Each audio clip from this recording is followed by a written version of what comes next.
उनके अभाव स्वभावमय उत्तम क्षमादि स्वभाव है। उत्तम क्षमादि स्वभाव ही इस आत्मा के धर्म है सत्य शाश्वत ज्ञानमय जिन धर्म शेष अधर्म है। निज आत्मा में रमण संयम रमण ही तप त्याग है। निज रमण आके चन्य है। निज रमण परिग्रह त्याग है। निज रमण का ब्रह्मचर्य है। निज रमण का 10 धर्म है। निज जानना पहचानना रमना धर्म का मर्म है। अरिहंत है 10 धर्म धारक धर्म धारक सिद्ध है। आचार्य है योगचार्य है। मुनिराज सर्व प्रसिद्ध है। जो आत्मा को जानते पहचानते करते रमण वे धर्म धारक धर्म धन है। उन्हें हम करते नमन उन्हें हम करते नमन। उत्तम अर्जव धर्म की रात्रि के बाद हम सभी यहाँ एकत्रित हुए हैं।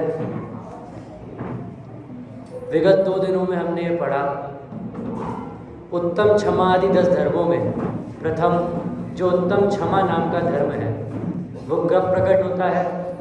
जब क्रोध का विनाश होता है। बोलो कब प्रकट होता है? क्रोध का विनाश होता है। उसमें क्या प्रकट होता है? उत्तम क्षमा। ठीक है, अब अगला नंबर किसका है? मान का। तो मान जब विनाश होता है तब क्या प्रकट होता है? उत्तम मार्दव प्रकट होता है। बहुत बढ़िया। अब अगला नंबर किसका है? आर्जव कब प्रकट होगा?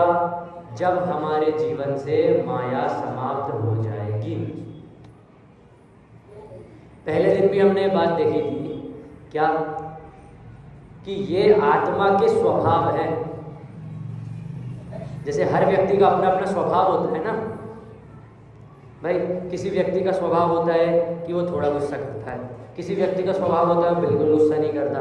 किसी व्यक्ति का स्वभाव होता है बहुत गुस्सा करता है। ऐसे इस जीव के क्या स्वभाव है? ये उत्तम क्षमा आदि 10 धर्म। पर इसके ऊपर हावी कौन है अभी? क्रोध मान माया लोभ हिंसा झूठ चोरी खुशी परिग्रह। इस कारण से लोक में इनको कैसा बोला जाता है कि जब क्रोध खत्म करेंगे तब उत्तम क्षमा आएगी। जब मान खत्म करेंगे तब उत्तम आर्जव आएगा। और जब माया खत्म करेंगे तब उत्तम आर्जव आएगा। लोक में ऐसा क्यों बोला जाता है? क्योंकि इनके कारण जो उत्तम क्षमा आदि 10 धर्म आत्मा के स्वभाव है वो ढक दिए गए हैं। इनके कारण उन्हें ढक दिया गया है। और आजकल प्रचलित भी वही है। क्रोध की बात आप बाहर रास्ते में चलते किसी भी व्यक्ति से करो, किसी भी धर्म के किसी भी व्यक्ति से आप क्रोध मान माया लोभ हिंसा झूठ चोरी खुशी की बात करोगे वो तुरंत करने लगेगा। वो बिल्कुल नहीं रुकेगा। वही उससे पूछ लो उत्तम आर्जव क्या होता है? उत्तम क्षमा क्या होता है? उत्तम मार्दव क्या होता है? अरे किसी जैन से ही पूछ लो। कोई अगर ऐसा व्यक्ति है जो नहीं आ रहा जा रहा मंदिर और वो जैन है, उससे आप पूछोगे उत्तम क्षमा क्या होता है? उसका यही उत्तर रहेगा सबको क्षमा कर देना। कई लोग तो क्षमावाणी और उत्तम क्षमा में अंतर नहीं समझ पाते।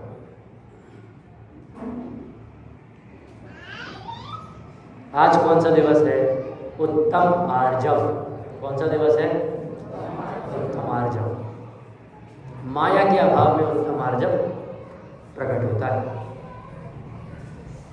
उत्तम आर्जव को हम देखें जिनवाणी में, उत्तम आर्जव के संबंध में अगर कोई एकदम सरल बात आई है मतलब उत्तम आर्जव को सरलता से समझाया है, तो वो क्या है? सरलता। दादाजी, उत्तम आर्जव माने क्या? सरलता। सरलता धारण करना उत्तम आर्जव होता है। और उत्तम आर्जव को कैसे समझाया जाता है सामान्य जगत में, या माया को कैसे समझाया जाता है सामान्य जगत में? तो मन वचन काय की प्रवृत्ति से। उत्तम आर्जव हमें समझना है, अगर सरलता हमें समझना है तो उत्तम आर्जव को ग्रंथों में और पूजाकारों ने हमें किस प्रकार से समझाया? मन वचन काय से। मन वचन काय तो हम सभी को समझ में आता है ना, हमारे मन में क्या चल रहा है, या हमारे वचन में क्या आ रहा है, या हमारी काय की प्रवृत्ति क्या हो रही है। यही मन वचन काय का स्वरूप है ना, जो हम सभी को पता तो होगा ही है। जितने लोग बैठे हैं इस सभा में, मन वचन काय का मतलब तो सभी को पता होगा। उत्तम आर्जव को भी हमारे ग्रंथकारों ने, पूजाकारों ने, जिनने पूजा लिखी है, उनने मन वचन काय द्वारा समझाया। भाई साहब, क्या समझाया उसमें? सुबह हमने पूजा पढ़ी थी ना, ध्यानात्रय जी की 10 लक्षण धर्म की जो पूजा पढ़ी थी, क्या बात आई थी? मन में होए सो वचन उचरिए, वचन होए सो तन सो करिए। क्या बात आई? मन में होए सो वचन उचरिए। बेटा, क्या नाम है आपका? तन्मय। अपने में तन्मय हो जाना जल्दी से जल्दी। क्या? मन में होए सो वचन उचरिए, और वचन होए सो तन सो करिए। इसको सरलता बताया, इसको आर्जव बताया, उत्तम आर्जव इसी को बताया। पर जरा इस पे गहराई से चिंतन रखिए अपना बाबूलाल जी, इस पे थोड़ा गहराई से अपना चिंतन रख के देखिए। क्या हमारा मन इतना पवित्र है कि मन में जो बात चल रही है अगर हम उसको वचन में बोल दें तो कुछ दिक्कत नहीं होगी, और वचन में जो बोल दिया उसको अगर असल में कर दे तो कोई दिक्कत नहीं होगी? क्या इतनी पवित्रता है हमें? अरे आजकल तो ऐसे मन हो गए हैं हम लोगों के कि जो मन में है अगर उसको मुंह से बोल दिया तो विनाश का कारण है, और कर दिया तो सर्व विनाश का कारण है। क्या आजकल सबको, हम इसको देशों की अपेक्षा देखें ना, हर देश चाहता है कि पूरा वर्ल्ड मेरे कंट्रोल में हो। अमेरिका चाहता है हिंदुस्तान, चाइना, पाकिस्तान, रशिया सब मेरे अंडर में हो। रशिया भी यही चाहता है, हिंदुस्तान भी कहीं ना कहीं ये चाहता है, पाकिस्तान भी यही चाहता है। सब यही चाहते हैं ना।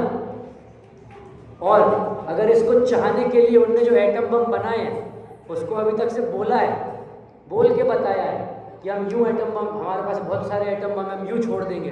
और जिस दिन छोड़ दिया तो जिस वर्ल्ड को वो जीतना चाह रहे हैं तन्मय, जीत पाएंगे? एटम बम तो पता है ना आपको, पूरा वर्ल्ड यूँ खत्म हो जाएगा।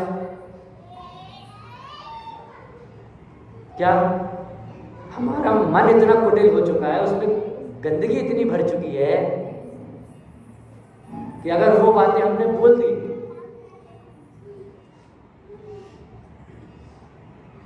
और अगर उन बातों को हमने करना चालू कर दिया तो कुछ नहीं बचेगा। पर फिर आप बोल रहे हो, एक और प्रश्न उठता है हमारे मन में, पूजाकार ने तो ऐसा ही लिखा है। मैं इसको थोड़ा उल्टे ढंग से समझाना चाहता हूँ।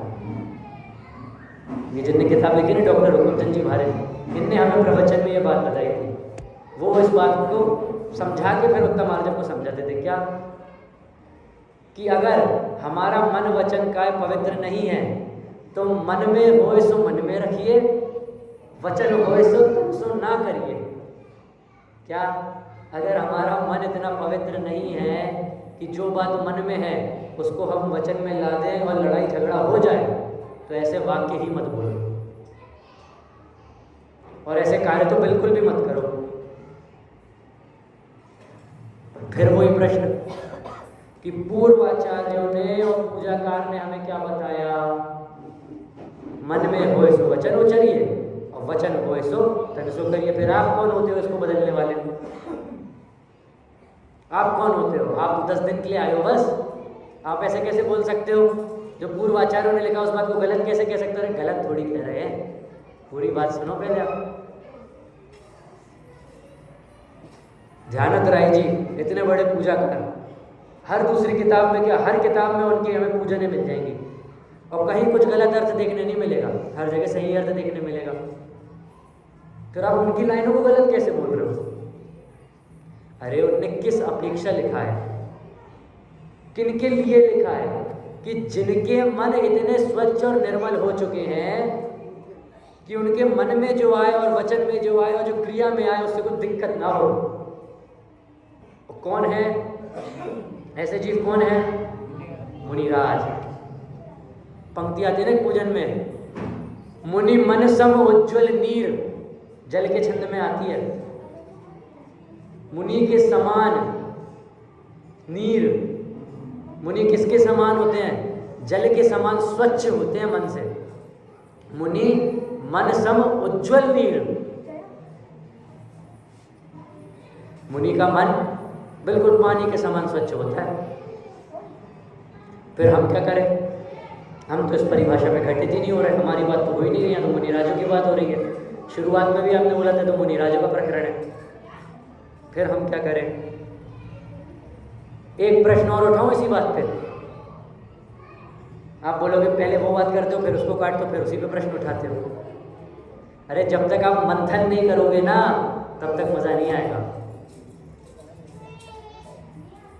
आत्मानुशासन में आखिरी के श्लोकों में बात आई है, तत्वों को लेके उनका मंथन करना चाहिए, उनको समझना चाहिए गहराई से वो कहना क्या चाह रहे हैं। मैं आत्मा हूँ, मैं आत्मा हूँ, मैं आत्मा हूँ, मैं आत्मा हूँ, ये तो हम सबको पता। इतने दिन में तो आप लोग को पता चल ही गया होगा, 2-3 दिन हो गए हैं, इतना तो पता चल गया होगा ना कि मैं आत्मा हूँ, मैं आत्मा हूँ। और पहले से तो आप लोग को पता ही होगा, मैं जीव हूँ, मुझ में ज्ञान है, मैं जानता देखता हूँ, ये तो हम सब ने रट के रखा ही है। अगर हम ये परिभाषा ले, क्या मन में होए सो वचन उचरिए, वचन होए सो तन सो कहिए, तो फिर तो सिद्धों के आर्जव धर्म हो ही नहीं सकता। जयेश जी, सिद्धों के तो फिर आर्जव धर्म हो ही नहीं सकता। ना उनका मन है, ना वचन है, ना काय है, वो तो योग रहित है, योगातीत, 14वें गुण स्थान से भी ऊपर सिद्ध दशा में है वे तो। फिर जिस मायाचारी की हम बात कर रहे हैं वही मायाचारी कर करके तिर्यंच गति में जाते हैं, और तिर्यंच गति में भी उतनी मायाचारी करते हैं। पर तिर्यंच गति के जीवों की तो हम कोई ऐसी प्रवृत्ति देखते नहीं है मायाचारी मई। गाय को तो हम भोली भाली गाय मानते हैं ना, पर वो है क्यों वहां? मायाचार के कारण। तो फिर ये परिभाषा सही कैसे बैठ रही है? बड़ा साधारण सा प्रश्न है आप लोगों से मेरा। पीछे भाई साहब, ये पूजन मनुष्यों ने लिखी, किसके लिए लिखी? मनुष्यों के लिए लिखी, मनुष्यों के ही समझने के लिए लिखी। इसलिए यहाँ हमें मनुष्यों की अपेक्षा से अर्थ ग्रहण करना है। क्या? मनुष्यों की काय में, मनुष्यों की प्रवृत्ति में हमें मायाचारी प्रत्यक्ष में देखने मिलती है। देखने मिलती है कि नहीं देखने मिलती? और किसी क्या गति देखे? नाम देव गति के जीव देख सकते हैं ना, नरक गति के सामने कौन दिखते? तिर्यंच गति के। सोचिए जरा, तिर्यंच गति के जीव में हमें मायाचारी देखने मिलती है क्या? सबसे ज्यादा किस में देखने मिलती है? मनुष्य गति के जीवों में। यहां मनुष्य गति के जीवों की अपेक्षा बात उठाई है। जो प्रश्न किया था ना कि सिद्ध भगवान तिर्यंच गति, पर यहाँ किसकी अपेक्षा बात है दादी जी? मनुष्यों की अपेक्षा बात है। मन वचन काय मनुष्यों के हमें जानने में आते हैं, मनुष्यों के मन वचन काय में जो मायाचारी होती है वो हमें देखने में आती है। प्रकट में तो हमें अभी मनुष्यों को ही दिखाई देता है ना। क्या जो मायाचारी व्यक्ति होता है ना, मनुष्यों की अपेक्षा अपन बात कर रहे हैं यहाँ से आगे, मायाचारी व्यक्ति जो होता है वो सोचता कुछ है, बोलता कुछ है, करता कुछ है।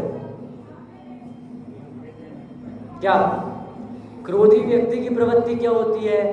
तुरंत मार दो, काट दो, फेंक दो, जला दो।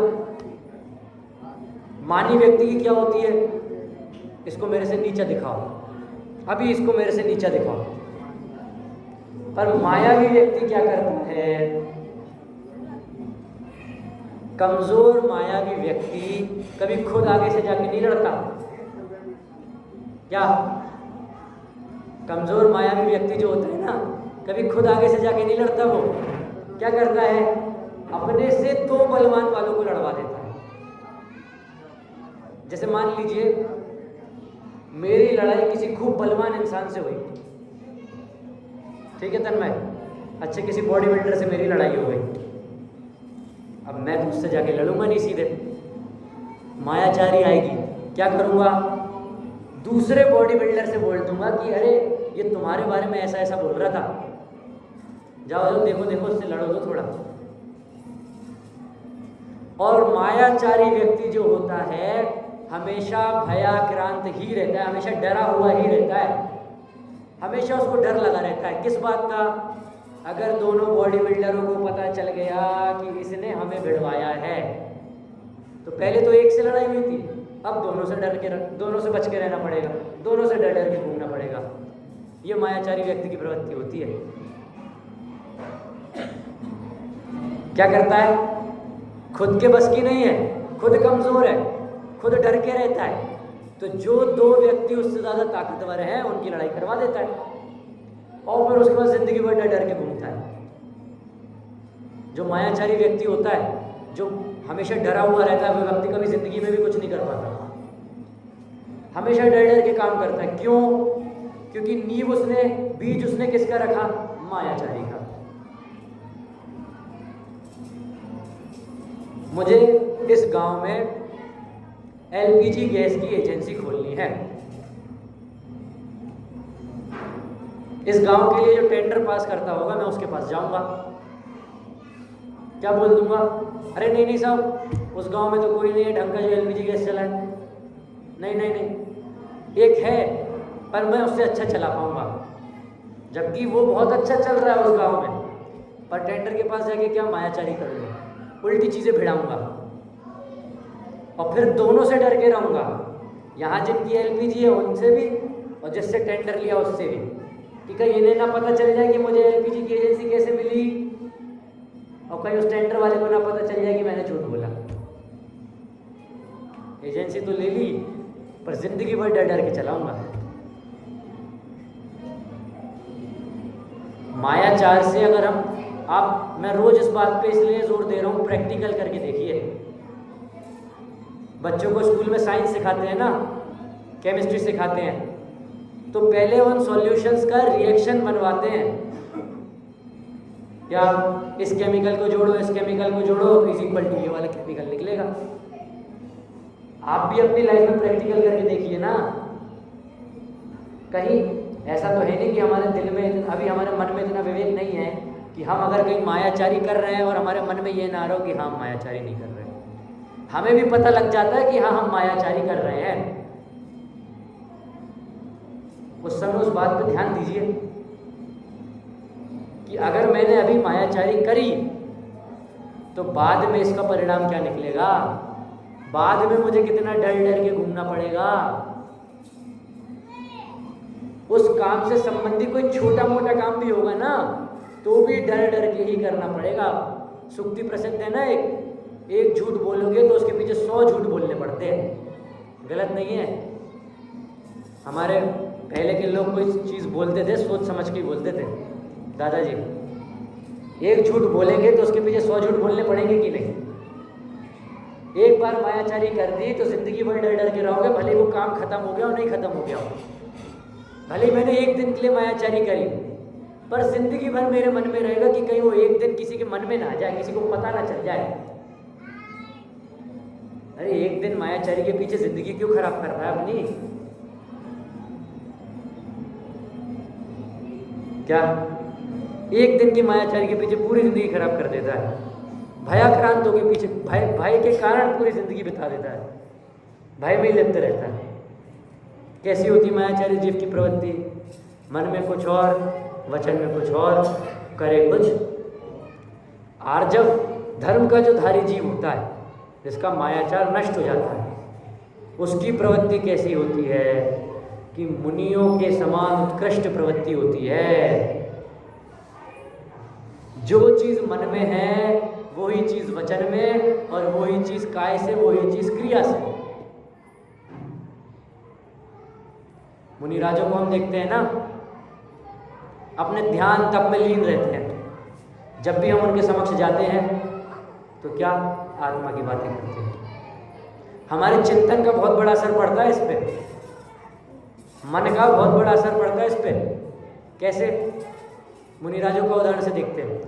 मुनिराज दिन भर आत्मा का चिंतन करते हैं, तब वो हमें आत्मा की बातें बताते हैं सहजी,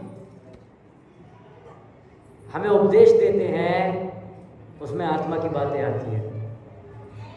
और हम दिन भर मायाचारी करते हैं, दोस्तों के साथ बैठते हैं, बात भी वैसी करते हैं। जब दिन भर चिंतन चलता है ना, तब जाके वो उतना उपदेश निकलता है। हर समय मन में वही चिंतन चलता है ना, तब जाके उपदेश निकलता है। दिन में 2 घंटे में यहाँ बैठ के आपके समक्ष उपदेश देता हूँ ना, तो दिन में 3 घंटे उसकी तैयारी करता हूँ, तब जाके आपके सामने उपदेश देता हूँ। गलत बात बताने थोड़ी आया हूँ, सही बात बताने आया हूँ ना। तो वो उसका मेन पॉइंट क्या है, बीज क्या है? मन। हमारा चिंतन कैसा चल रहा है, हम सोच क्या रहे हैं। क्योंकि जो हम सोचेंगे वही हम बोलेंगे, और वही हमारी क्रिया में होगा।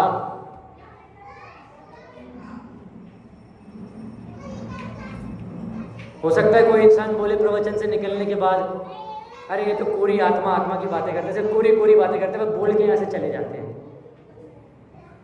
अरे बोल के जाना होता है ना, तो वक्तव्य जैसा पढ़ के चला जाता। और जब धर्म ये होता है, माया धर्म ये होती है, कुशील ये होता है, उस पर आप चिंतन तो करो अपना। जिस दिन आप उस पर अपना चिंतन करोगे, उस दिन अपने आप ही सहज रूप से वो बातें निकलेंगी। महावीर भगवान को केवल ज्ञान हो गया, उसके 30 वर्ष बाद तक क्या करते रहे? दिव्य ध्वनि खिरी ना उनकी, दिव्य ध्वनि खिरी ना, पूरे समय तो खिरती नहीं थी।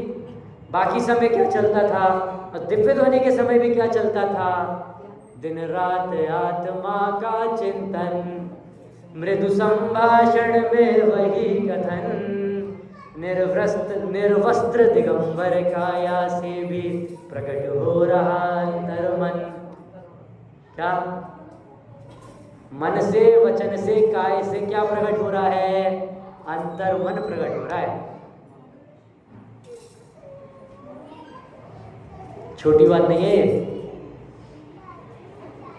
एक धर्म पे अपने को विचार करने के लिए 45 मिनट 1 घंटे मिलते हैं, तो उसमें अच्छे से समझ के हमें विचार करना चाहिए। रोज बोल रहा हूँ, कम से कम 1 मिनट, 2 मिनट, 5 मिनट आज के प्रवचन में आपको क्या लगा, उस बात पे विचार करो। घर में 2 लोग हो, 3 लोग हो, 4 लोग हो, 10 लोग हो, एक साथ नहीं बैठ पा रहे तो किसी एक को पकड़ के अपने विचार उसके समक्ष प्रकट करो। उसको सुनने में इंटरेस्ट नहीं आ रहा हो, ठीक है, अरे उसकी अनंतानुबंधी, अपन तो अपने विचार प्रकट करो। हमारे मन में वो चिंतन घूमेगा ना, भले ही 5 मिनट के लिए घूमेगा, पर घूमेगा तो सही। क्या? एक तो आप दिन में 3-3 बार प्रवचन भी सुनाते हो, फिर कहते हो कि घर जाके भी वही सब सोचो। 3 घंटे चिंतन करने वो काफ़ी नहीं है क्या? अरे यहाँ तो आप सुन रहे हो, इस पे चिंतन तो करो। भले एक लाइन पे कुछ नहीं बोलना, किसी से मत बोलो, एक कॉपी पेन उठाओ, एक कागज उठाओ, उसमें एक लाइन में लिख दो कि हमने आज क्या सोचा, हमने आज क्या समझा, हमें आज क्या समझ में आया।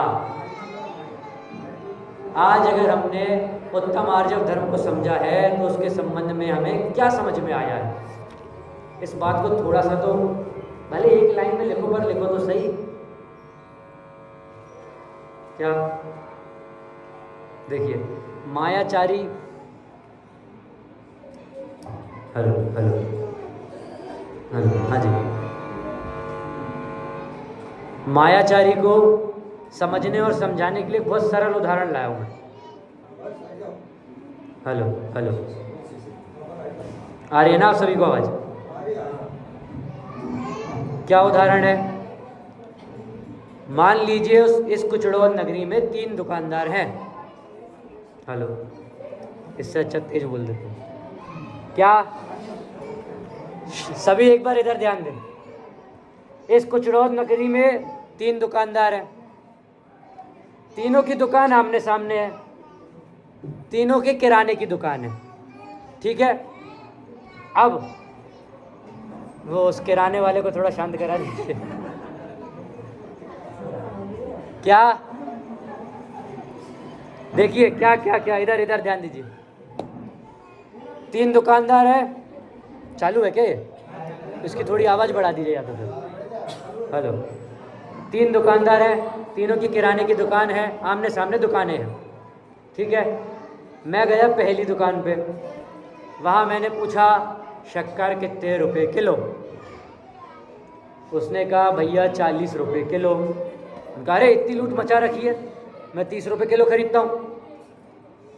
सामने वाली दुकान पे गया, उससे पूछा शक्कर कितने रुपए किलो? उसने कहा 80 रुपये किलो। अरे तुमने दोगुनी कर दी। फिर तीसरी दुकान पे गया, उसने क्या बोला, शक्कर कितनी रुपए किलो? 120 रुपये किलो। अरे तुमने और बढ़ा दी। ये तो हमें उनकी प्रत्यक्ष में मायाचारी दिख रही है। इससे हमें एक और बात क्या समझ में आई, इन बच्चों को या तो आप ऊपर भेज दीजिए ना। क्या इससे क्या बात में समझ आई? उन तीनों दुकानदारों की बनती नहीं थी, इसलिए वो ऐसा संभाल नहीं पाए। ये मायाचारी का एक पक्ष दिखा रहा हूं। अब दूसरा पक्ष क्या?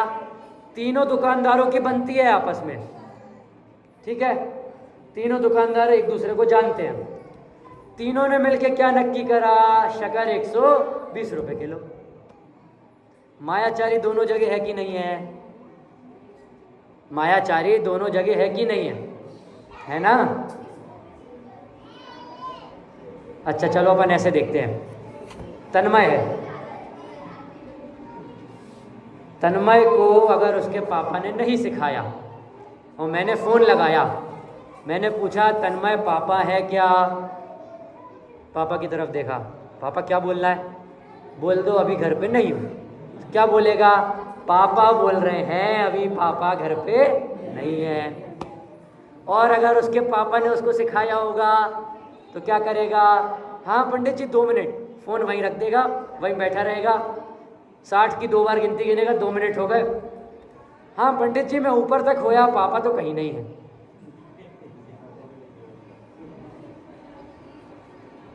मायाचारी के पक्ष दिखा रहा हूं मैं आपको। हमें लगता है कि उनने एक साथ प्लानिंग करके 120 रुपये किलो शक्कर रख ली। मायाचारी नहीं है, सब एक साथ तो बेच रहे हैं। अरे सरकार ने तो 35 रुपये किलो भेजी थी। क्या एक रूपता में भी मायाचारी किस प्रकार होती है वो बता रहा हूं मैं आपको। जरूरी नहीं है कोई एक रूपता से चले तो उनमें मायाचारी नहीं है। 100 लोग अगर एक काम को गलत करें तो वो काम सही नहीं हो जाता। क्या दादाजी, अगर 100 लोग एक काम को सही कर रहे हैं तो वो काम सही हो जाएगा क्या? अगर गलत कर रहे हैं तो वो काम सही हो जाएगा क्या? अरे गलत काम तो गलत ही रहेगा। कितने ही लोग उसको एक साथ मिलके कर दें वो सही थोड़ी हो जाएगा। कितने ही लोग मायाचारी को मिलके एक साथ कर दें, मायाचारी तो मायाचारी ही रहेगी। क्या छल अंदर में और छल प्रकट में दिखना, दोनों प्रकार के मायाचारी होती है। एक के मायाचारी से मन तक सीमित रह जाती है, एक की मायाचारी क्रिया में आ जाती है।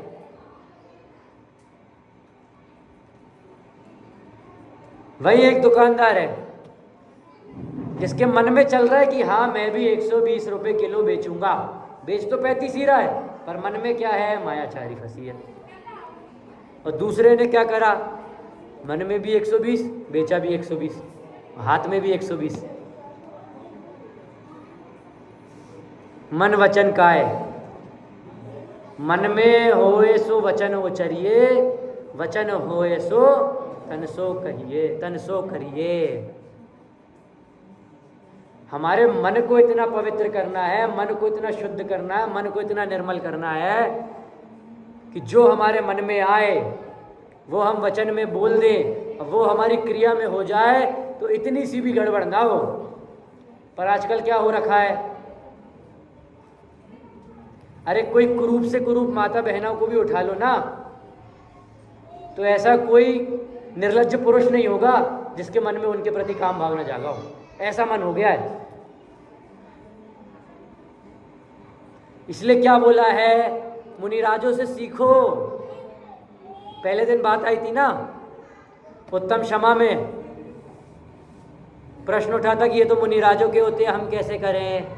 तो वहाँ गुण स्थानों की अपेक्षा उसको साबित करके बताया था ना कि चौथे गुण स्थान में अनंतानुबंधी का अभाव होता है, तो उसके अभाव में जितना उत्तम आर्जव प्रकट हुआ उतना उत्तम आर्जव तो तुम्हारा हुआ ना दादाजी। अनंतानुबंधी चौथे गुण स्थान में खत्म हो गई। आप ये समझिए इतना बड़ा कषाय है,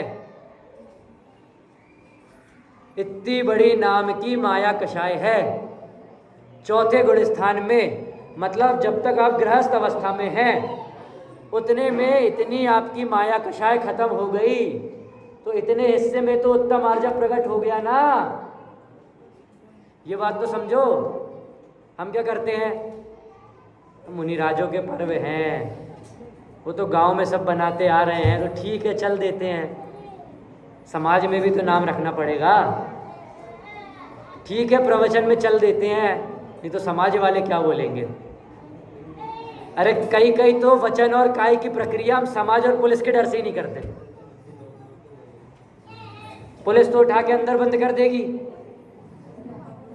पर समाज तो बाहर रहते हुए घर के अंदर बंद करा देगी।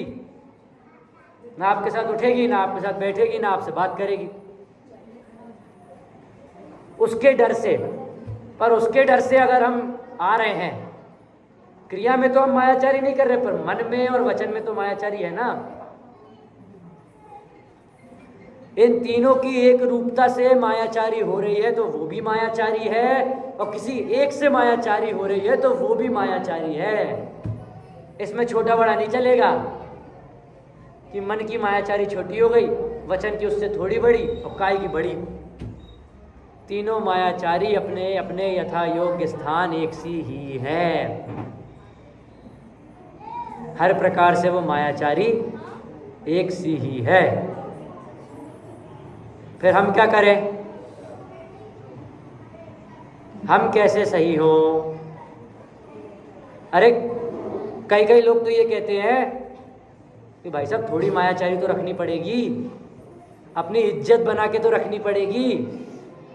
क्या क्या शब्द यूज होता है, अपना दबदबा बना के तो रखना पड़ेगा मायाचारी से। पीछे भैया बैठे उनको पता होगा, एक आजकल बड़ी किताब प्रसिद्ध है, इंग्लिश की किताब है 48 laws of power. 48 laws of power, 48 प्रकार के नियम बताए हैं उसमें कि आप शक्तिशाली कैसे बने। उस किताब को मैंने देखा, उस किताब के शुरुआत में हर एक चैप्टर का सारांश दिया था। उस किताब को आप पढ़ोगे ना तो पूरी मायाचारी की पूंजी है वो, किस प्रकार आप मायाचारी करके ताकतवर बनो, ये सब चीजें सिखाई हैं उसमें। हमने हमारी सभ्यता में मायाचारी को ले आए। क्या मैं बाबूलाल जी के यहाँ 10 साल बाद आया आज से, भाई साहब घर में हमारे यहाँ किसी की शादी है, ये लीजिए आपके लिए कार्ड। निकल रहा था यहाँ से, मुझे पता था रास्ते में कुछ रोड है, कार्ड देते जाते हैं। कार्ड दिया, उनने लेके रख लिया। अब बाद में वो भैया, नाम बोल रहा हूँ मैं उनका, वो पूछे दादाजी हम जाएंगे क्या। अरे वो तो पंडित जी आए थे, एक बार बोल के चले गए, हमने भी हाँ बोल दी, देखेंगे कौन जा रहा है। दोनों तरफ से मायाचारी आप देख रहे हो, यहां से भी औपचारिकता। अरे अगर बुलाना होता तो लो कार्ड, ये ट्रेन है, ये बस है, ये रास्ता है, ये फ्लाइट है, इतनी तारीख को आपको आना है, यहाँ आप रुकोगे, मुझसे आप बात करना। उन्हें भी आना होता तो कब आना है, कितनी तारीख को आना है, क्या समय है, कहाँ रिश्ता हुआ, सब बातें होती ना। दोनों मतलब हमने हमारी सभ्यता में उसको बैठा लिया है। कई लोग कहते हैं ना कि हमारी दोस्ती इतनी पक्की है कि हम इशारों में एक दूसरे की बात समझ जाते हैं। वैसे ही हमने हमारी सभ्यता में मायाचारी ऐसे बैठा ली है कि हम आपस में मायाचारी कर रहे हैं तो हम पकड़ लेते हैं कि हाँ अभी हम मायाचारी कर रहे हैं। दोनों तरफ से मायाचारी। उन्हें भी पता है ये औपचारिकता कर रहे हैं, मुझे भी पता है कि मैं औपचारिकता कर रहा हूं,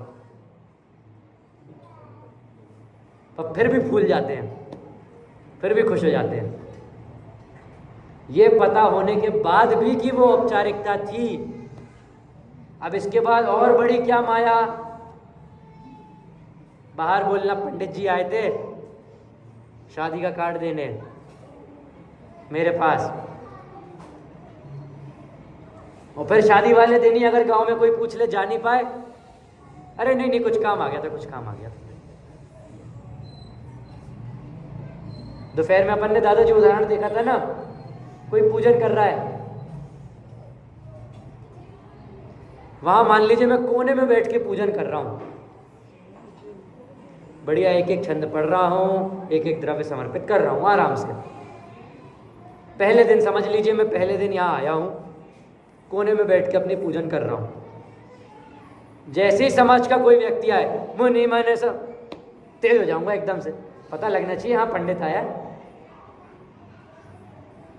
पहले तो चुपचाप चुपचाप पूजन करूंगा बढ़िया। जैसे ही देखा कि भाई साहब आए अभी सामने से, अरे तेज कर लेता हूँ, थोड़ा थोड़ा अपने आप को प्रदर्शित तो करूं। मायाचारी, मन में कुछ और था, वचन में कुछ और करे और क्रिया में कुछ और ही कर दिया। कई लोग तो ऐसे होते हैं, मायाचारी करने के बाद उसको गलती की श्रेणी में ले जाते हैं। अरे नहीं नहीं साहब गलती से हो गया, गलती से हो गया। मुझे पता है कि अंदर 4 गोले रखे हैं चढ़ाने के लिए, और बाहर वो 4 लोग खड़े हैं जो अपने घर से वो गोले धो के वहां पे जिनने रखे थे, नारियल गोला, गोला कहते हैं ना, सूखा गोला जो चढ़ाया जाता है, ये सब बातें पता है। उनके घुसने के 2 मिनट पहले वहां से घुसूंगा, गोला लेके यहाँ से बाहर, और मारने के पीछे खड़ा हो जाऊंगा। जैसे स्वाहा होएगा चढ़ा दूंगा। बाद में वो पूछे ये गोला अच्छा अच्छा आप लाए थे क्या, अरे अरे माफी चाहता हूँ, पता नहीं था, पता नहीं था। क्या दुकान में भी कभी कभार हम ऐसा करते हैं। किसी इंसान ने बोला मुझे एक ही चीज चाहिए, 10 चीजें दिखा देंगे उसको। 10 चीजें खरीदने के बाद वो बोलेगा अरे मैं तो एक ही चीज खरीदने आया था, अरे अरे मुझे क्या पता था, मैंने तो बस आपको सहज दिखा दी। क्या बताना चाह रहा हूं, हमने हमारी सभ्यता में मायाचारी को बैठा लिया है। हमें लगता है मायाचारी अच्छी चीज है। उस किताब के कितने गुणगान गाए जाते हैं दुनिया में, 48 लॉज ऑफ पावर, इतनी चल रही है वो किताब। और जब उसको खोल के देखा, पूरी मायाचारी मायाचारी। उसमें पुराने एंशिएंट समय के, चाइना के, ग्रीक के, इन सब राजाओं की मायाचारी की कहानी लिखी है कि देखो इनसे सीखो, इनने ऐसी मायाचारी करी तो इनका राज्य बच गया। अरे उससे बढ़िया एक किताब खोल लो, मायाचारी हट जाएगी तो उस राजा के ऊपर सिद्ध शिला में विराजमान हो जाओगे जाके। क्या हमने हमारी सभ्यता में उसको बसा रखा है।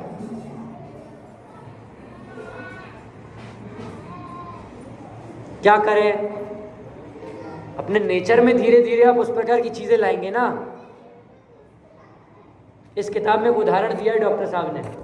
उनके गांव में हुकुमचंद नाम, मतलब वो नहीं, दूसरे एक हुकुमचंद नाम के व्यक्ति रहते थे। उनका नियम था क्या कि सुबह मंदिर से आके भोजन करके दुकान खोलूँगा, इतने बजे तक इतने रुपए का अगर मुनाफा हुआ तो ठीक है, नहीं तो दुकान पे ताला लगा के घर। कई सालों तक दिक्कत गई, कई लोगों को दिक्कत गई। अच्छा, उनका एक और क्या तरीका था, मान लीजिए मेरी उनसे अच्छी पहचान थी। अब जैसे मान लो मैं कुचड़ौत से निकल रहा हूँ, दीपेश जी की दुकान आई रास्ते में, मेरे पर्स कहीं गिर गया, उनका भाई साहब 10 सामान चाहिए थे। हाँ ले जाओ पंडित जी, मना थोड़ी करेंगे। उनके पास कोई जाता था कि हम पैसे बाद में देंगे, उनने बोल दिया भाई 12 बजे 1 बजे तक मेरी दुकान खुलेगी, उसके पहले आप पैसे ला देना। नहीं लाए, अगले दिन ले गए, लो साहब ये कल के पैसे। क्या कल के? नहीं, कल का पूरा हिसाब क्लियर है, कोई पैसे नहीं है। अरे नहीं, कल मैंने पैसे नहीं दिए थे, मेरी दुकान कल इतने बजे बंद हो गई थी तो मेरा हिसाब भी बंद हो गया था। फिर लोग शर्म के कारण ही जल्दी जाया करते थे और उस समय से जाके वहाँ बराबर पैसे देके अपना सामान लेकर आया करते थे। उनने क्या अपने नेचर में उस चीज़ को उतार लिया, सरलता को अपने नेचर में उतार लिया। पूरे गांव को पता है, पूरे अशोकनगर को पता है कि ये सेठ हुकुमचंद या जो भी दुकानदार हुकुमचंद थे, उनकी दुकान इतने से इतने बजे तक खुलेगी, और नहीं जाएंगे तो हमारा घाटा है, और पैसे नहीं देंगे तो उनका घाटा है और हमारा नाम बदनाम होगा। कई साल बाद उन्हें 1% भी दिक्कत नहीं हुई, सबको पता था उनका नेचर ही है। हम भी हमारे नेचर में बना लो। मैं शादी का कार्ड लेके आऊँ, आप तुरंत नहीं साहब, हमारे बच्चों की शादी के बाद से हमने शादियों में जाना बंद कर दिया, खत्म बात। सरलता लाओ ना, मायाचारी क्यों करना है? हाँ हाँ देख लूँगा, आ जाऊँगा, बिल्कुल बिल्कुल बिल्कुल। अरे अपने लड़के की तो शादी है, वहाँ तो आऊँगा ही शादी वाले दिन।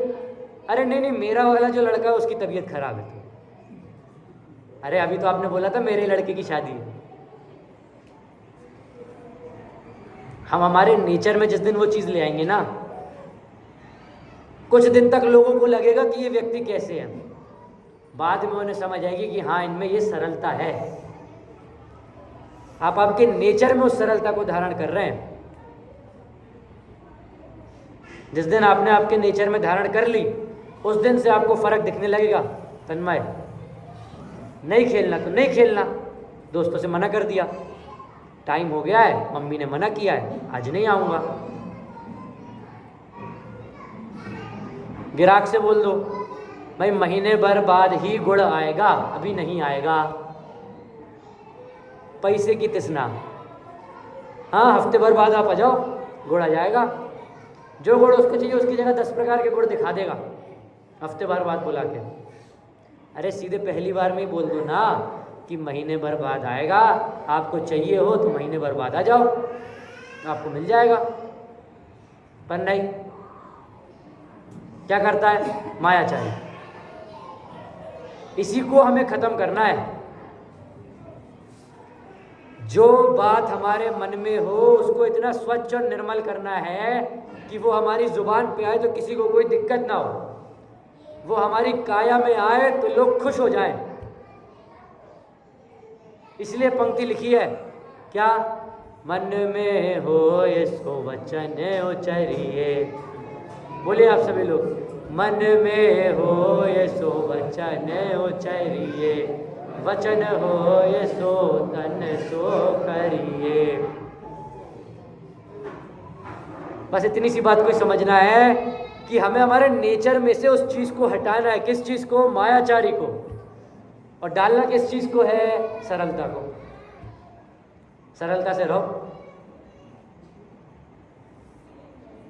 नहीं खाते तो नहीं खाते, हाँ देख लेंगे, आ जाएंगे, खा लेंगे, क्या मतलब रहा। अगर मैं पहले दिन दादी जी से बोल देता जिसको जो बनाना है बनवा दो, और फिर हर एक के घर घर जाके बोलता नहीं नहीं ये हरी नहीं चाहिए, नहीं वो नहीं चाहिए, नहीं ऐसा नहीं चाहिए, नहीं वैसा नहीं चाहिए, पीठ पीछे निंदा ही होती ना। पहली बार में अब क्लियर कर दो, कम खाता हूँ, मीठा एक खाता हूँ, हरी नहीं खाता हूँ, खत्म बात। सामने वाले को भी दिक्कत नहीं हुई, आपको भी दिक्कत नहीं हुई। मात्र सरलता को अपने नेचर में उतारना है। अपने स्वभाव में जो अपन ने मायाचारी धार रखी है ना, उसको हटा के सरलता को धारण करना है। बस उत्तम आर्जव धर्म के धारी कहलाएंगे। जैसा कि अपन रोज एक एक कहानी देख रहे हैं, बड़ी छोटी छोटी सी, वैसे उत्तम आर्जव धर्म की एक कहानी हमें प्राप्त होती है। एक ब्रह्मचारी पंडित एक गांव में पहुंचा।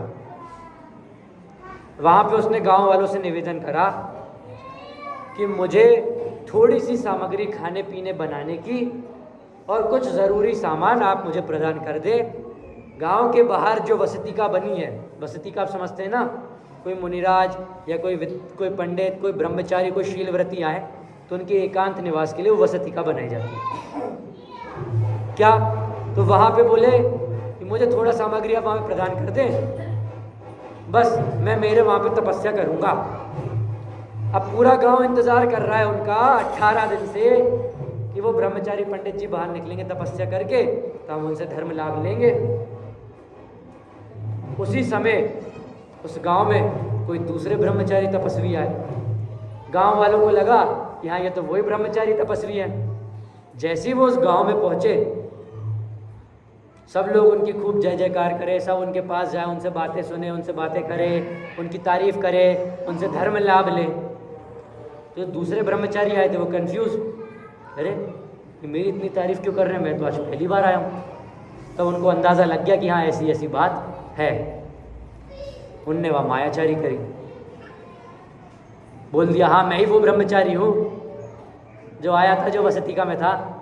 हो गई मेरी तपस्या पूरी, अब आपको जो धर्म लाभ लेना है आप लो। ऐसी सब बातें करके 3-4 दिन बाद चला गया। इस कारण से उस ब्रह्मचारी को नरक गति जाना पड़ा, मायाचारी के कारण से। कहानी क्या है तो उदाहरण के रूप में ले लीजिए, आप अपने जीवन में लगा लीजिए इसको। सभ्यता में जो मायाचारी बसा ली है उसको हटा के सरलता को धारण करना है, सरल स्वभावी होना है, यही एक मार्ग है। कई लोग बोलेंगे कि थोड़ी सी तो मायाचारी रखने दो। एक सूक्ति है ना कि भले ही सांप जहर ना छोड़ता हो और उसको फुफकारना तो आना चाहिए। क्या?